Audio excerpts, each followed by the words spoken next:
पहा, आपण सोडवलेलं उदाहरण 4 पाहत आहोत. त्याच्यामध्ये प्रश्नामध्ये सांगितलं होतं की 1 वर्षापूर्वी एका गावाची लोकसंख्या 50,000 आहे. त्या लोकसंख्येमध्ये आपल्याला 50,000 ही संख्या दिलेली आहे, पण त्यावेळेस असलेल्या पुरुषांची संख्या आणि स्त्रियांची संख्या दिलेली नाही. पुढं तेच सांगतात की ह्या वर्षी म्हणजे 1 वर्ष वाढून झाल्यानंतर 5% पुरुषांची संख्या वाढली आणि 3% स्त्रियांची संख्या वाढली. तर हे पूर्ण रिकाम्या जागा होत्या, आपल्याला आपण भरून घेतल्या. कशा भरून घेतल्या पहा.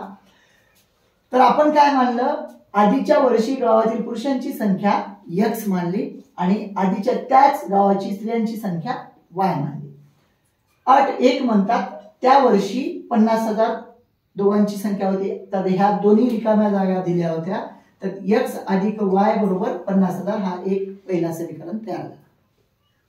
त्यांनी सांगतात पुरुषांची संख्या 5% ने वाढली. 5% ने वाढली म्हणजे 100 मध्ये 5 वाढून हे 100 पैकी म्हणजे 100 असताना 105 झाले असं याचा अर्थ.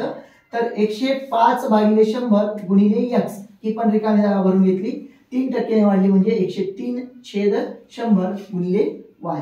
ह्या दोन्ही संख्या आपण लिहिल्या.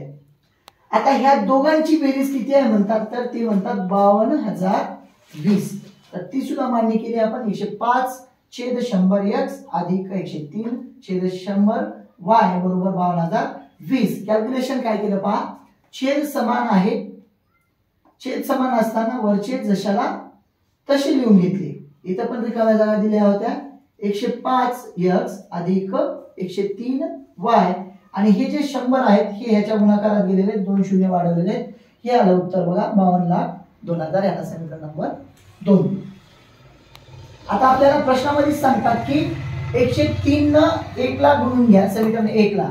तर आपण 103 न गुणला असता 103x अधिक 103y ह्या पण रिकाम्या जागा आहेत तिथे दिलेल्या आणि ही मांडलेली आहे ऑलरेडी 51 ला 50,000. त्याला समीकरण नंबर 3 करा. प्रश्नामध्ये त्यांनी परत सांगितलेलं आहे की समीकरण 2 मधून समीकरण 3 वजा केला करा. मांडणी केली आपण 105x अधिक 103y बरोबर 52,02,000 ही समीकरण नंबर 2 आणि समीकरण नंबर 3 तसा 103x अधिक 103y बरोबर 51,50,000 ही मांडणी केली. आता वजाबाकी करत असताना आपण प्रत्येक म्हणजे एका समीकरणाचे प्रत्येक चिन्ह बदलून घ्यायचे. अधिक असेल तर वजा, वजा असेल तर अधिक. तर सगळेच अधिकचे आहेत, सगळेच वजा करून घेतले. 105 मधून 103 गेल्यावर दोन्ही एक राहतात. 103y अधिकचे आणि वजाचे हे कटून जातात आणि ह्यांची वजाबाकी आली बघा.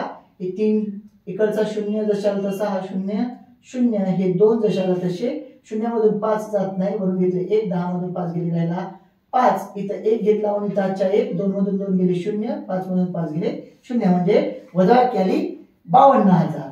तर आपल्याला x ची व्हॅल्यू काढण्यासाठी 52,000 ला 2 ने भाग घालावा लागेल.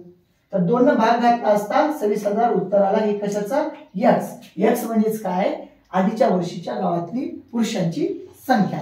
आता ती भेटल्यावर आपण काय केलं, समीकरण 1 मध्ये ती किंमत ठेवलेली आहे आणि समीकरण 1 मध्ये ठेवले असता इथं मांडणी केली. 26,000 अधिक y बरोबर 50,000. 26,000 तिकडे गेल्यावर वजा होतात.